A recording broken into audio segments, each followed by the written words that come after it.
Hello, I'm Sharon Tong and welcome to In Parliament. National Development Minister Koh Boon Wan informed Parliament today that his ministry is tightening procurement procedures following lapses in NParks' purchase of the $2,200 Brompton foldable bicycles for its staff. So quotations attracting only single bids will have to be cleared by chief executives or deputy chief executives. Mr. Koh added that in investigating the incident, the ministry considered all inputs, including those from the online media. He said netizens had shared information on the various types of foldable bikes and their price range. Some also observed that the NParks officer involved in the purchase and the successful bidder were Facebook friends. But this, he said, was not the key factor in referring the case to the Corrupt Practices Investigation Bureau, or CPIB. Audit team working with NParks management had earlier examined the officer's Facebook and had noted over 300 Facebook friends, among whom was not only the successful bidder, but the other bike suppliers as well. What was material to our decision to refer the case to the CPIB investigation were some disclosures by certain parties interviewed by the audit team. These critical facts were duly reported to the CPIB. The CPIB investigations are still ongoing. We should observe the due process of the law to allow all facts of the case to be surfaced in due course before passing any judgment. The government will continue to give priority to building more dedicated off-road cycling paths as cycling continues to become an increasingly popular mode of transport. Parliamentary Secretary for Transport Muhammad Faisal Ibrahim said this when asked whether more can be done for the safety of cyclists. Associate Professor Faisal said cycling paths are safer for cyclists of all proficiencies, cater to the most number of users and are generally planned to cater to short intra-town cycling trips. He said by 2014, there will be more than 50 kilometers of off-road paths in HDB towns, as well as up to 16 kilometers of cycling paths in the Marina Bay downtown area. He also told the House that the Traffic Police and Home Affairs Ministry are reviewing cycling penalties to ensure they are commensurate with the severity of the offences, as well as looking at how current education methods for road users can be improved. Beyond infrastructure, it is important for us to inculcate good cycling habits and responsible driving through public education, supplemented by an effective regulatory regime. It is my hope that over time, we'll be able to create a good cycling and driving culture that allows for mutual understanding, basic courtesy, and more importantly, a safe environment for all road users. The Manpower Ministry is investigating if fatigue and extended working hours could have led to the accident at the downtown line in July. 2 workers died in the accident after formwork collapsed during construction of a pedestrian linkway. Acting Minister Tan Chuan Jin said relevant action will be taken if employers are found to have breached any regulations on working hours. He said the incident was a stark reminder that accidents can happen at any time. Other areas of investigation that we are focusing on include the adequacy of the formwork structure design, the conformity of the erected formwork to the approved design, and the quality of formwork structure material. In the course of our investigation, we will continue to share, where appropriate, the findings that may have impact on formwork processes at work sites to ensure work safety. Now, though not every child can be admitted to their parents' preferred school, the Education Ministry ensures there are enough places on a regional basis so that no child will have to travel a long distance to his or her school. Senior Minister of State for Education Lawrence Wong said this in response to suggestions from members that the P1 registration framework be tweaked to ensure children get a school that is within the proximity of their home. Would the Ministry of Education consider making changes to the P1 registration scheme such that children under Phase 2A, which is considering parents' ties, should not get priority to a primary school unless they live within a reasonable proximity to the school? For perhaps non-gifted program schools, would MOE consider higher allocation to those who live within 1 kilometre so that they have a higher chance and have shortened distance to travel to schools for the kids. There are different considerations which we have to weigh. It's complex. It's not going to be resolved just by tweaking the formula alone. I think the best long-term solution or the best approach in terms of looking at this issue is not just in terms of tweaking the Primary 1 registration formula, but really in investing resources so that every school is a good school. The Singapore Medical Council runs qualifying examinations once a year for foreign medical graduates. These graduates have studied in foreign medical schools not recognized by Singapore to practice locally. Since 2009, only 17% or 5 candidates out of the some 30 who sat for the exam passed. Minister of State for Health, Dr. Amy Khor, said this in Parliament today in response to questions from MP for Marine Parade GRC Associate Professor Fatima Latif. Associate Professor Fatima also asked what were the options for these graduates, some of whom would have to wait for more than a year if they missed the previous exam. Dr. Khor said the exam is labour-intensive, which requires the efforts of many clinician examiners and is a stress to hospital services. We understand that NUS presently does not have the resources to accommodate a large number of QE candidates with the increasing number of its own final year medical students. But we will monitor the number of applicants and ask SMC to work with YLL NUS to shorten the waiting time by allowing more candidates in one sitting as much as possible. The government is reviewing the Singapore Interbank Offered Rate or SIBOR setting process and how the SIBOR can be more fundamentally strengthened. Senior Minister of State Lawrence Wong, responding on behalf of the Monetary Authority of Singapore, said there is a case for stronger governance or supervision over the setting of these rates. This comes as the London Interbank Offered Rate or LIBOR has been hit by a scandal in which traders from many banks rigged rates to maximize profits. More recently, US Federal Reserve Chairman Ben Bernanke called LIBOR structurally flawed. Mr. Wong said the SIBOR shares a similar history as LIBOR, as the rates are price discovery mechanisms for lending and borrowing between banks. He said these rates were set by the Association of Banks. Over time, the interbank rates also came to be used for other purposes, for loans to corporates and individuals. Singapore has also strengthened its processes, the latest being in 2009.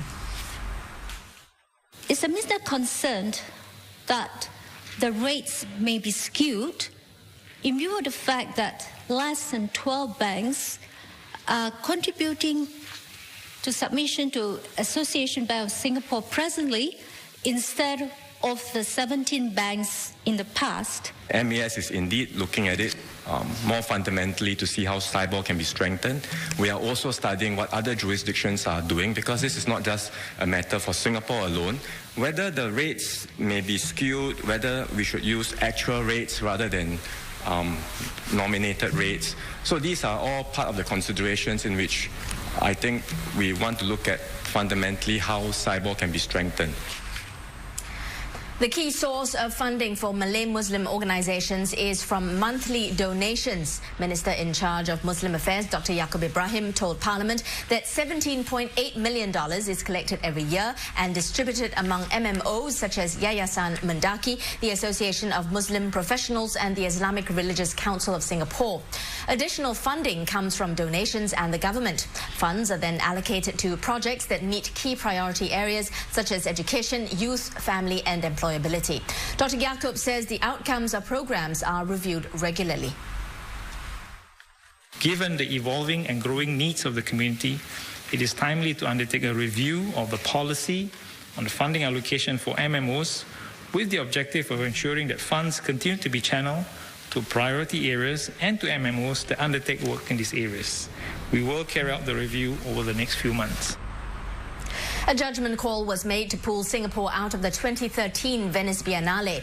Arts Minister Dr. Yaacob Ibrahim said this was done after consultations with the artistic community and a review of Singapore's past performance at the event. Dr. Yaacob says Singapore plans to re-enter the Biennale in 2015 with more pomp and grandeur. He said the last edition in 2011 cost the National Arts Council $850,000 to showcase one artist and one curator. And the government is mindful to ensure public funds are well spent and that benefits to the local arts community are maximised. Based on our previous models of participating in the Venice Biennale, only 20% goes towards benefiting artists directly, with 80% of our funds going towards venue rental in Venice and associated logistics and administrative costs. A review, sir, will help us determine how these funds can be made to work harder for our artists. Now, 5 bills were passed in Parliament today, among them the bill to abolish the Parliamentary Pensions Act. This follows a review of ministerial salaries, which recommended that the pension scheme be scrapped for office holders and members of Parliament. The changes will bring their remuneration in line with the practice of the Central Provident Fund, the basic retirement scheme for Singaporeans. Office holders appointed on and after May 21st, 2011, when the new government took office, will not receive any pension. Those appointed before May 21st will have their pensions frozen and be eligible only for pension accrued up to May 20th, 2011. The change affects all office holders from parliamentary secretaries all the way to the Prime Minister. MPs who supported the bill said that being a politician cannot be seen as a job or a career promotion. I believe most, if not all of us present at today's debate would agree with me that political office is a calling. Those who want to serve must have that sense of duty to the nation, as well as a desire to contribute to the public good of Singapore. For MPs, we are in this business because we believe in the ethos of sacrifice that public service entails to serve our residents. Also scrapped were pensions for former presidents. The Civil List and Pension Amendment Bill was also passed, which means former presidents will no longer receive pensions. This was a recommendation of the White Paper on Salaries endorsed by Parliament in January this year. Deputy Prime Minister Teo Chee Hean said the option of providing a pension to a former president was left to Parliament, but no former president was actually ever granted one by the state. But to give effect to the White Paper recommendation, Mr. Teo said this provision needed to be removed.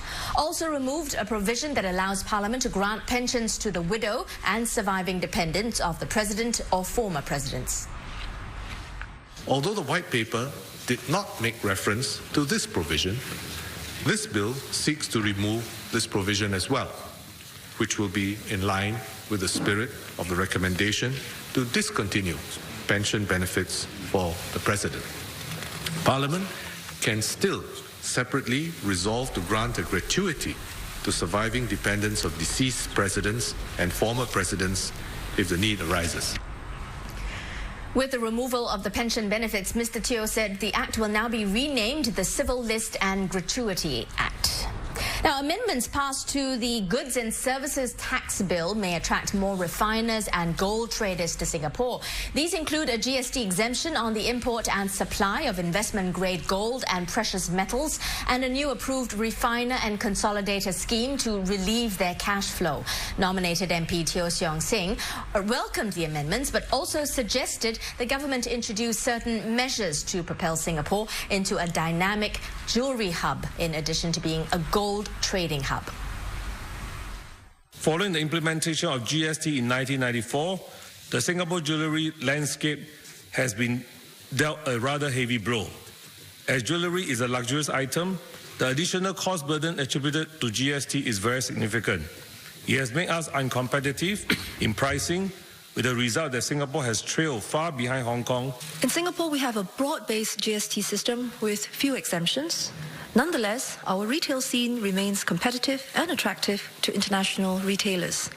As an example, according to Global Blue, a world leader in tax refund services, Singapore is now the top destination in the world for Chinese tourists to shop for luxury watches and jewellery. Parliament also passed the Building Control Amendment Bill, which requires building owners to fulfill new requirements from next year. The first is to achieve a minimum green mark standard when a cooling system is installed or retrofitted. The green mark is a benchmarking scheme by the Building and Construction Authority. The new legislation also requires existing buildings to carry out 3-yearly energy audits on the cooling system. The third measure requires the submission of building information and energy consumption data annually. These requirements aim to make existing buildings more energy efficient. Our building sector accounts for about 1/3 of Singapore's total electricity consumption, second only to the industrial sector. Typically, energy costs constitutes 20 to 40% of the total operating cost of a building. Hence, it makes economic sense for our buildings to be more energy efficient. The more building owners and tenants conserve energy, the lower will be their operating costs and the cleaner our environment.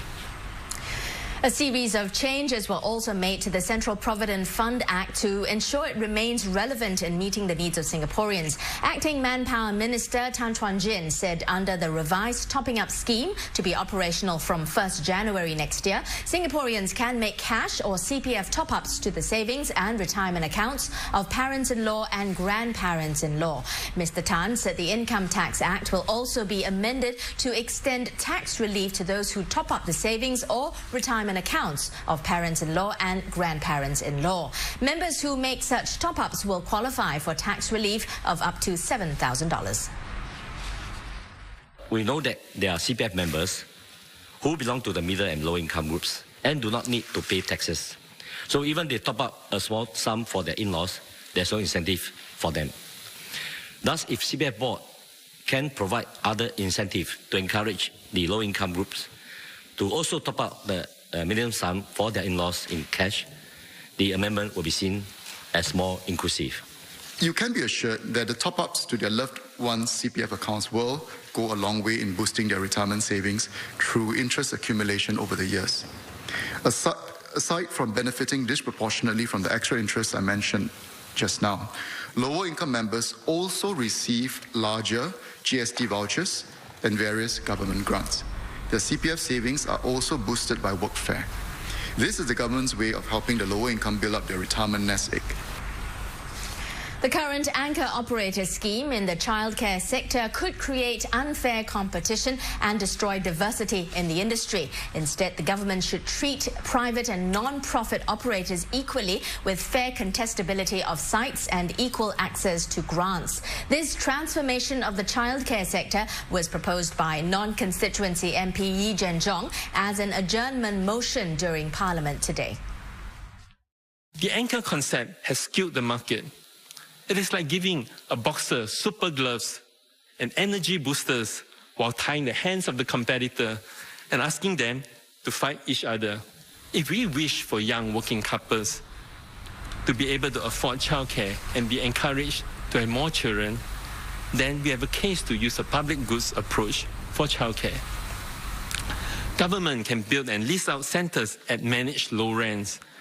Old schools, disused community centres and other SLA spaces can be purpose-built by the government into mega childcare facilities. All anchor operators charge fees that are below the market median.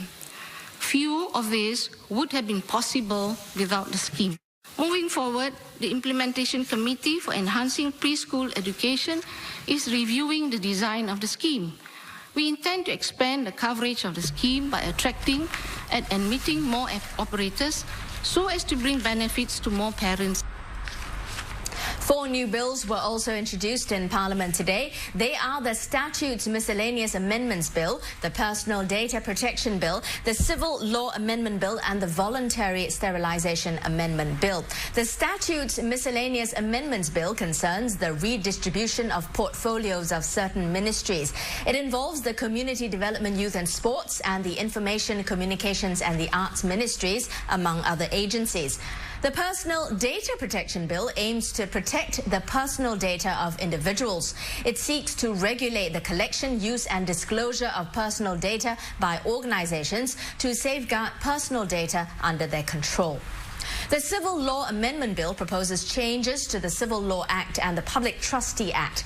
It will set the rules of distribution for the assets of a person who dies without a will or with one that is defective. And the Voluntary Sterilisation Amendment Bill seeks to impose a requirement for a court order in cases involving treatment for sexual sterilisation on those who lack mental capacity to consent to such treatment. Parliament will sit again tomorrow. Good night.